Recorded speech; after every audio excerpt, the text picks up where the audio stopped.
Shalom, shalom, bienvenue sur ma chaîne, la chaîne des livres. J'espère que tu vas bien. Moi, je vais très bien. Et comme promis, je viens pour parler d'un livre autour du thème de la prière. Alors, voilà, la prière, c'est quand même notre arme spirituelle en tant que chrétien. Tout chrétien est appelé à prier. On est tous appelés à être finalement des intercesseur, on doit prier sans cesse, on doit prier jour et nuit, on doit prier pour différents sujets et les sujets ne manquent pas. D'ailleurs, pour moi particulièrement, dans mon église, je vois comment jour le jour, les sujets de prière se multiplient. Et des fois, on ne sait même plus où donner de la tête. Dans tout ça, je me dis qu'il est important de s'organiser, d'avoir une organisation et de prier de manière ordonnée en fait. Pour avoir des résultats, il faut avoir un mode de prière régulier, un mode de prière ordonné. Alors, sans plus tarder, je vais présenter le livre. Ce livre s'appelle Les parcours de prière. Je mettrai les infos en barre d'infos en fait. Je mettrai la couverture quelque part sur l'écran pour que vous la voyez de manière correcte, parce que là c'est à l'envers pour vous. Donc c'est un livre si vous avez reconnu le visage du docteur David Yonggi-Cho. Qui ne connaît pas David Yonggi-Cho? David Yonggi-Cho, c'est un pasteur qui est déjà décédé depuis, je crois, 2 ans, déjà environ en 2021, il est décédé à l'âge de 85 ans. Il était l'un des pasteurs, en tout cas, d'une grande église. Je pense que ça reste encore la plus grande église du monde, une église de Corée du Sud, Séoul. Il s'appelle Full Gospel Church, Yodo Full Gospel Church, voilà, c'est à Séoul. Et c'est une église d'environ, quelque chose comme, je crois, 750 000 chrétiens. C'est énorme. Donc, pouvoir gérer une telle église, c'est vraiment un défi. Et c'est l'église qui est reconnue pionnière en matière une église énorme, mais très bien organisée et qui n'arrête pas de se multiplier, qui croit en fait pas seulement en quantité, mais en qualité aussi. C'est surtout ça le plus important, en qualité et en quantité. C'est vraiment un modèle. Alors pourquoi pas, à côté de la parole de Dieu, pourquoi pas s'inspirer aussi de parcours des autres? Et là, il parle des parcours de prière au pluriel, hein, des prières au pluriel. Est-ce qu'il y a plusieurs prières? Non. En fait, il y a plusieurs formes de prière. Ça, on le sait peut-être. On peut citer déjà, il y a le louange, l'adoration, mais il y a différentes formes en fait de prière. Et quand on prie pour l'Église, on prie pour plusieurs sujets, il est bon d'être stratégique et de savoir comment prier. Et donc du coup, là-dedans, je vais lire le résumé comme j'ai l'habitude de lire. Il dit: bien des chrétiens ont entendu parler de la puissance de la prière. Et pourtant, leur vie de prière est courte, sporadique et se dessèche très vite dans la monotonie. Les disciples de Jésus avaient dû éprouver les mêmes problèmes pour demander à leur maître: apprends-nous à prier. Tant que j'étais un bébé spirituel, ce fut aussi mon cas. Des années de ministère m'ont fait réaliser l'extrême importance d'acquérir de la profondeur et du volume dans mon culte personnel. J'ai appris à me discipliner sans guide. Il est difficile de se discipliner plus de 10 à 15 minutes, sauf à multiplier les paroles vaines. Mais l'on suit certains fils conducteurs, certains parcours. On peut prier, vraiment prier des heures durant et entrer dans une communion profonde avec Dieu.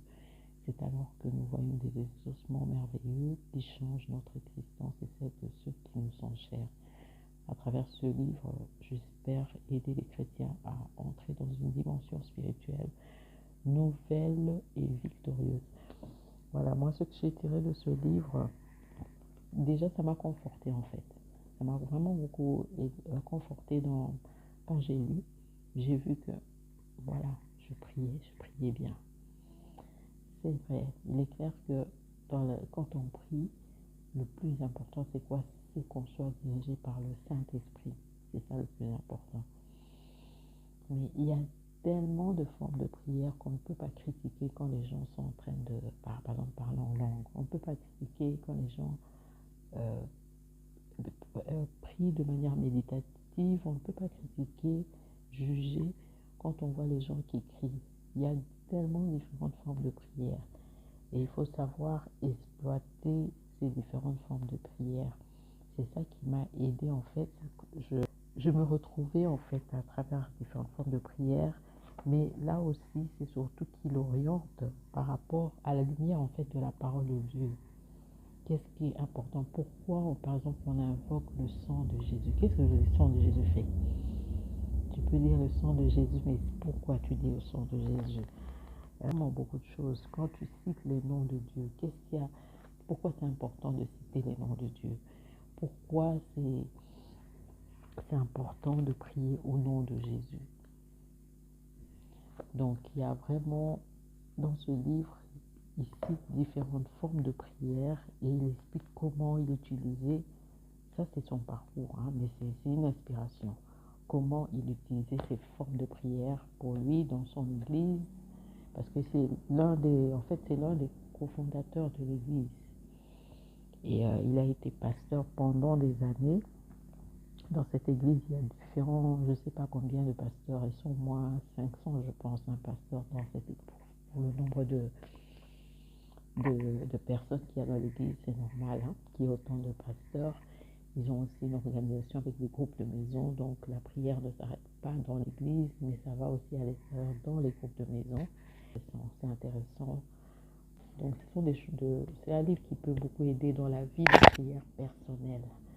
Des fois, oui, ça arrive, hein, je pense, en tant que dans notre vie, dans notre parcours en fait de prière, qu'on ait des moments où on sent que ça devient un peu monotone.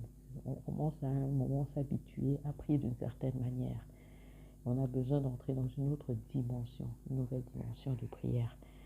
Et moi, ça m'a vraiment conforté quand j'ai lu ça, en me rendant compte que c'est pas anormal en fait, c'est du vécu. D'autres l'ont vécu, moi je l'ai vécu, c'est quelque chose de normal. Dans un parcours de la vie d'un chrétien, il y a des étapes. On grandit déjà. On est bébé, on prie d'une certaine manière, on grandit en maturité. À un moment donné, on prie différemment. Et puis on découvre des nouvelles choses avec le Saint-Esprit. Il nous fait découvrir des nouvelles dimensions, des choses nouvelles et tout. Voilà, donc très bon livre. Les parcours de vie de prière, l'édition, c'est édition RDF.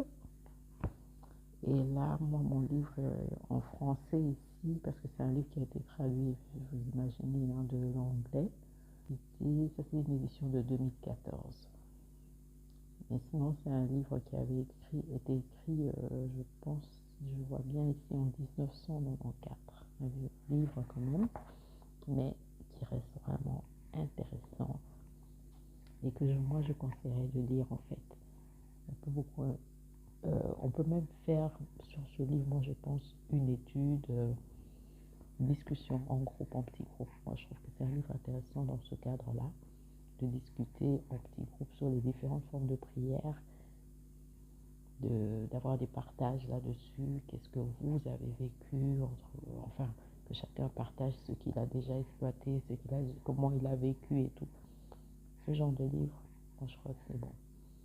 Voilà. En fait, ça c'est un des livres que je peux partager sur la prière et j'espère que ça peut être aussi un encouragement à avancer dans la vie de prière. Voilà. Allez, que Dieu vous bénisse. Si vous avez des suggestions par rapport à des thèmes, si j'ai déjà lu un livre par rapport à un thème, je vais fouiller dans ma bibliothèque et parler plutôt de ce livre-là. Mais je me laisse toujours pas conduire par le Saint-Esprit parce que, voilà, moi je le fais comme je dis, je le fais parce que je le sens, je le fais aussi par plaisir. Je ne veux pas que ce soit quelque chose où je me sens forcée. Si je me sens forcée, je vais arrêter de faire ça. Mais comme j'aime bien, je continue à le faire. Et j'espère que ça peut édifier au moins une personne qui regarde. Je ne sais pas qui regarde. Jusque-là, je n'ai pas encore vu de commentaires. Mais les commentaires sont bienvenus. Si tu me connais ou tu ne me connais pas, moi, peu importe. Je ne suis pas là pour venir me montrer seulement ma tête. Mais l'essentiel, c'est quoi? C'est que mon partage puisse vous édifier. Les partages que je fais puissent vous édifier. Et j'espère le faire d'une manière un peu améliorée au fur et à mesure parce que je ne suis pas une professionnelle journaliste ou quoi que ce soit, mais je le fais vraiment par plaisir. Euh, voilà, j'espère que vous êtes édifiés et j'espère que si vous aimez, vous pouvez mettre aussi un like, ça m'encouragerait en fait à continuer. Je ne sais pas, j'aimerais bien avoir un feedback en fait. Donc voilà, que Dieu vous bénisse, que Dieu te bénisse là où tu es. Et j'essaierai dès que je peux, dès que possible, de venir partager un nouveau livre avec un sujet différent. J'ai déjà un peu une idée sur ce que je vais partager pour la prochaine fois. Mais on verra. Comme j'ai dit, comme je le sentirai, comme le Saint-Esprit va me guider. D'ici là, porte-toi bien et que Dieu te bénisse